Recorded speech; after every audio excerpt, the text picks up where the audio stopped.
Welcome, educators, to this explainer. Today, we're going to be translating an absolutely brilliant, totally innovative cross-curricular tool that was designed specifically for middle schoolers. So if you've ever found yourself wondering how to actually bridge the gap between STEM and the arts to create something highly engaging for your students, well, you are definitely in the right place. Let's get into it. Think about that for a second. How exactly do you teach coding using a musical score?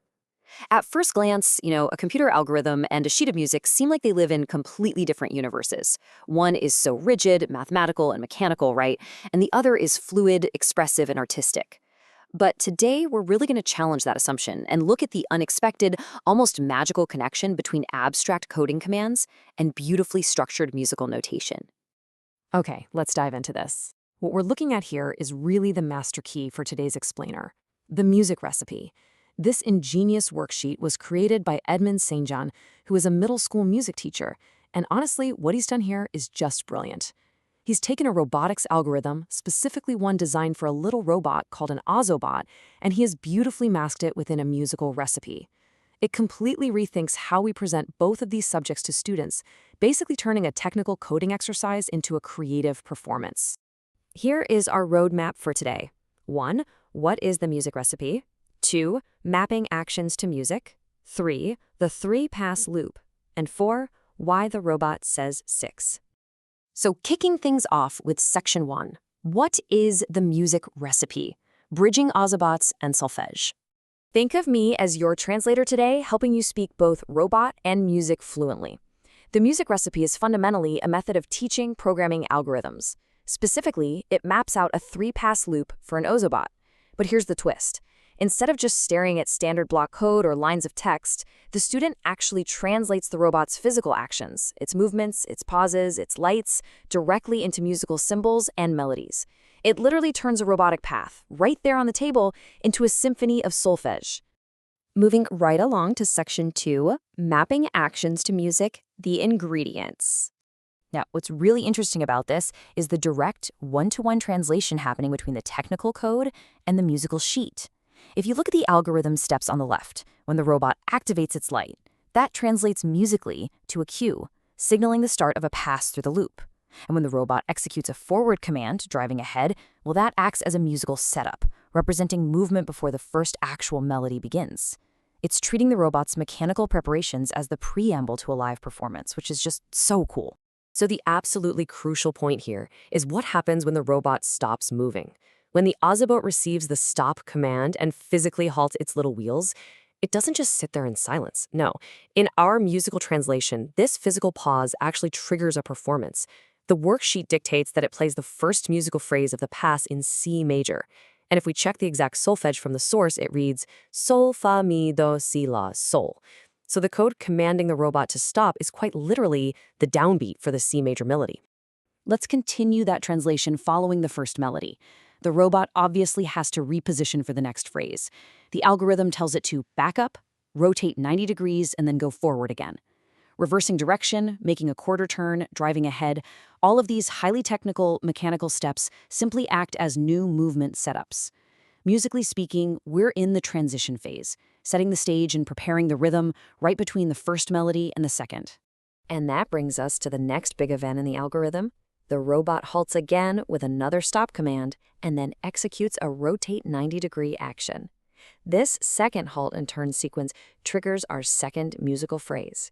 But notice how the music brilliantly reflects the change in the robot's physical state. We've modulated. We are now in A major with a completely distinct solfege sequence. Do, ti, la, ti, do, re, do. The robot's complex physical turn is perfectly mirrored by a musical key change right there on the page. Let's put it all together in Section 3, the 3-pass loop, the cooking process. Let's walk through one full pass of this loop together. I want you to imagine the steady, rhythmic pacing of a computer actually processing this code. Step 1, cue and setup. The light flicks on and it moves forward. Step 2, stop, and the C major melody plays. Step 3, setup and turn, as it backs up, rotates, and moves forward. And Step 4, stop, rotate, and the A major melody hits. Now imagine this entire sequence running flawlessly, back to back, exactly 3 times in a row. The recursion in the robot's code beautifully mimics the repeating phrases and verses you would find in a piece of sheet music. It's essentially a 3-verse song, dictated entirely by algorithms. Let's move to our final section and see how this all builds. Section 4, why the robot says 6, the result. At the very end of its program, after perfectly executing all of these movements and all of these musical phrases across 3 loops, the Ozobot is programmed to speak a final score out loud to the room, and that score is the number 6. But why 6? What is the aha mathematical moment here for the students?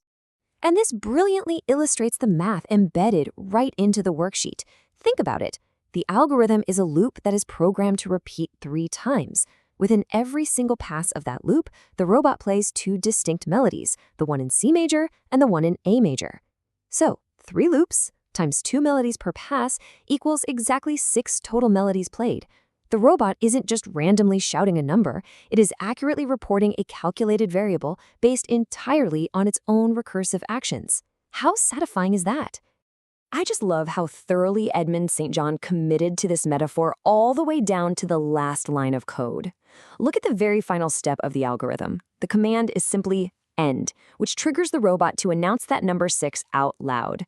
In our musical recipe translation, this spoken word acts directly as the coda, the concluding passage of a musical piece. The code terminates, the song ends, and the final coda is delivered by the robot itself. Now, imagine handing this worksheet to a middle school student.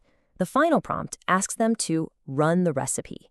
They have to sit down and physically write out both melodies as they play during one pass through the loop. They must fill in these exact 7 blanks for the C major melody and the 7 blanks for the A major melody, writing out the correct solfege. This exercise literally forces them to trace the algorithm step by step in their heads, proving they truly understand the logic of the code by writing out the notes of the music. It is active, hands-on, cross-curricular learning at its absolute finest. So I'm going to leave you with this thought to mull over. By looking at a simple Ozobot through the lens of a musical score, we've completely reframed what an algorithm can look and sound like. So, how might you adapt this cross-curricular blueprint for your own classroom? What other subjects could be secretly masquerading as lines of code, just waiting to be translated by your students? Thank you so much for exploring this explainer with me today, and keep making those creative connections.